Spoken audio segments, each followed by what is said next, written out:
Kan orang begini kan yang profesor tuinya kan meneliti. Nah itu misalnya ular ini mengandung racunnya racun anu, dan inya sekian derajat untuk mematikan. Begitu pulang ular nang ini ada pulang racun sekian ini macam-macam. Hasil dari racun meracun itu dicampurnya, limbah dicampurnya, diulahnya macam-macam ya, dibuatnya di macam-macam ya, supaya orang keracunan. Kemudian pulang ini kuman anu, dikumpulakan kuman nang raja-raja kuman, dikumpulakan jadi satu, lalu dihambur. Mahamburnya di mana negara-negara nang makmur, dihambur kuman itu di situ. Limbahnya orang kena kuman itu mati. Jadi negara nang makmur tadi hilang kemakmurannya. Lalu orang-orang yang datang ke sana atau orang sana beelang ke lain membawa penyakit itu terjangkit.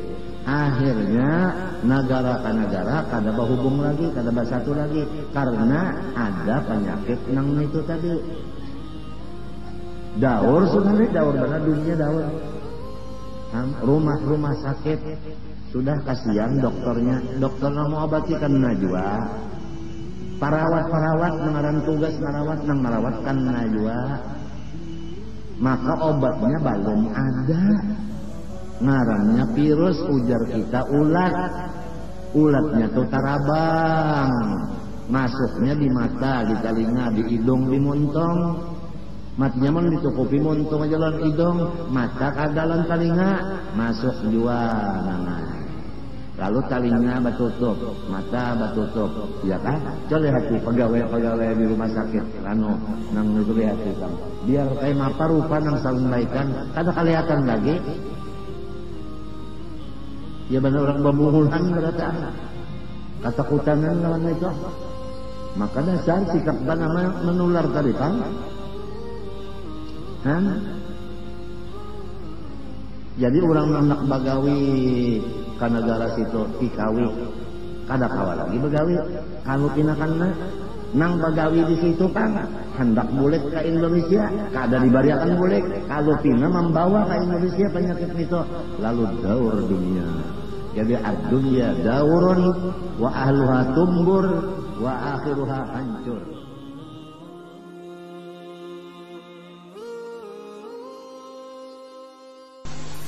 Qala Sayyidul Imam Muhammad bin Ahmad bin Ja'far bin Qutb Ahmad bin Zain al-Habsyi.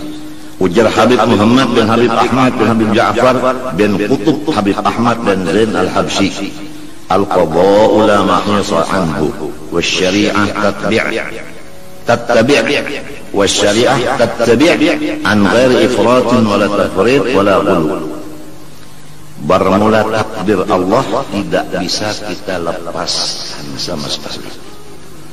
Coba kalau misalnya sudah badan kita dijaga kesehatan, makanan, minuman, istirahat.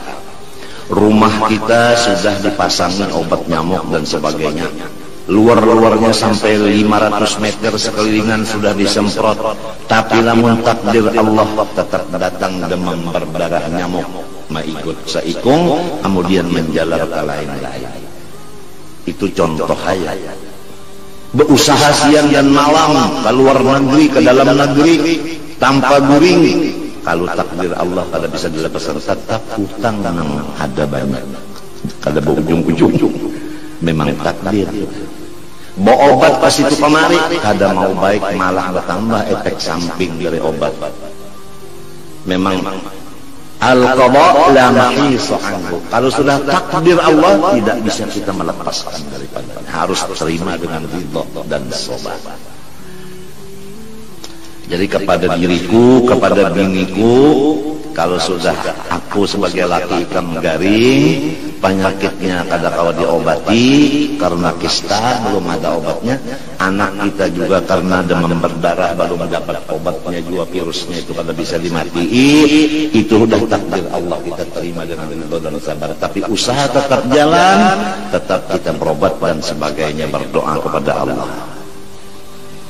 Emang kalau kita manusia tetap ada sedih dan sakit hati karena diri sakit, anak pun sakit. Penyakitnya belum ada lagi dapat obatnya, memang sedih, tapi kita terimalah dengan ridho dan sabar.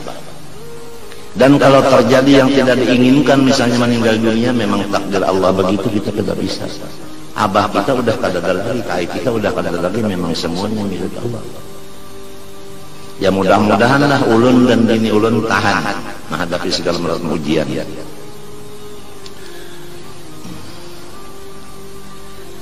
Jangan menyalahkan pemerintah, kenapa pemerintah asik kampanye, kada ada lagi menyemprot-nyemprot kampung.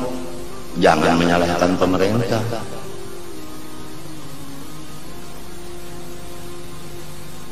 Janji aja bunyi hendak meningkatkan kesehatan di masyarakat macam-macam, tinggal janji. Jangan itu, jangan. Kita harus kembali kepada pendapat Ahlus Sunnah Jamaah, al-qada la mahisa anhu. Kalau takdir Allah, jangan kita menolak-nolaknya. Harus terima dengan ridha dan sabar. Tapi wasyariah tattabi'. Tapi syariatnya, usaha ikhtiarnya engkau jalankan.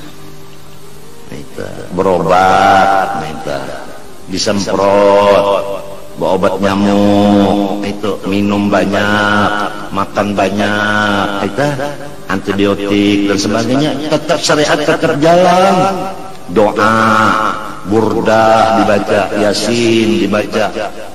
Berdoa mudah-mudahan penyakit hilang, mudahan umur panjang, mudahan selamat dunia akhirat, itu aja. Jangan banyak pikir, jangan. Pokoknya takdir diterima, syariat, usaha ikhtiar jalan. Jangan menyalahkan siapa-siapa. Dokter jangan disalahkan, gara-gara dokter ini terlambat jadi sampai terjadi gini. Jangan menyalahkan dokter, jangan. Dokter itu hamba Allah, jangan disalahkan. Tambah dosa lagi, penyakit tetap, dosa bertambah, gak ada untungnya. Umpame sale kace maafi aja, tapi syariatnya min ghairi ifrat wala tafriq wala ghulu.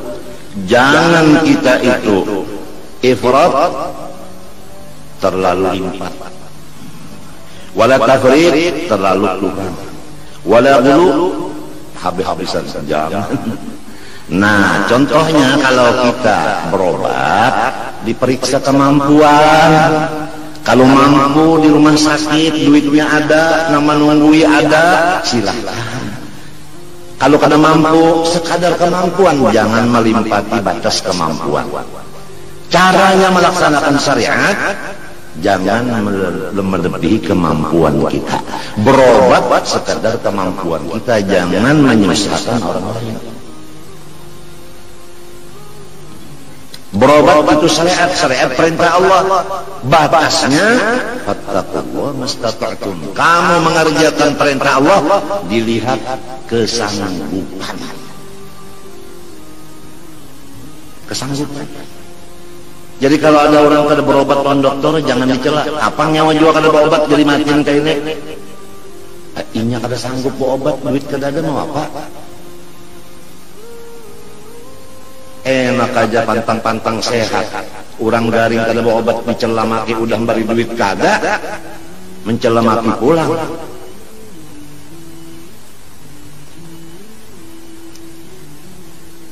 Nyawa dua nang salah kenapa garang sudah tahu aja patah kada diurut. Macam apa nak mau urut temen kada bisa duit gasan mau upah pak urutan. Paksa diurut selongan aja. Lawan minyak kayu putih. Padahal patah di sapu minyak kayu putih datang di mana, masuk akal baik. Hendaknya aja mau obat, anak juga mau urut, duit tidak ada. Nang sugi-sugi gua aja apik banget, pandai banget kalau mau bari duit ke lembar. Jangan menyalahkan nang sugi. Inya hamba Allah juga. Kita ini hobinya menyalahkan orang. Padahal diri kita banyak aja yang perlu disalahkan. Oleh sebab itu guru ulun bawa siap, diantaranya guru abah dan nini ulun sendiri. Cari kebenaran orang dan cari kesalahan seorang. Cari kebenaran orang. Di mana benarnya orang itu? dan cari di mana kesalahan seorang. Itu nasihat guru-guru ulun, diantaranya Abah dan ini. Jangan terbalik, mencari kebenaran seorang, melihat kesalahan orang. Ini terbalik ini.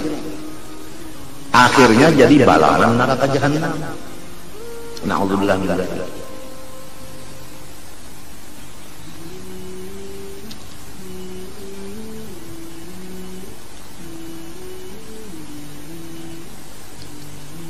Sumbahyang kalau kita kawa berdiri kada boleh berduduk.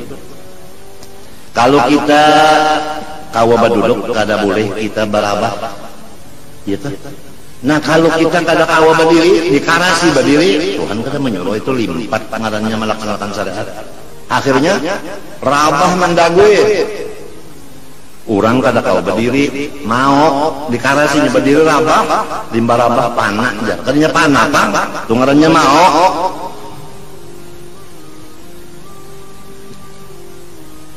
Jadi sekadar kemampuan, kalau bahasa orang Banjar, sekadar tangan kawa menjabai, sekadar kekuasaan.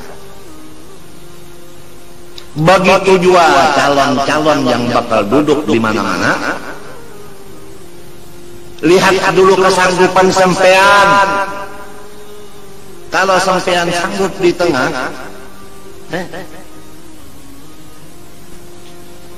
sekadar kemampuan, jangan melimpati kemampuan. Pas.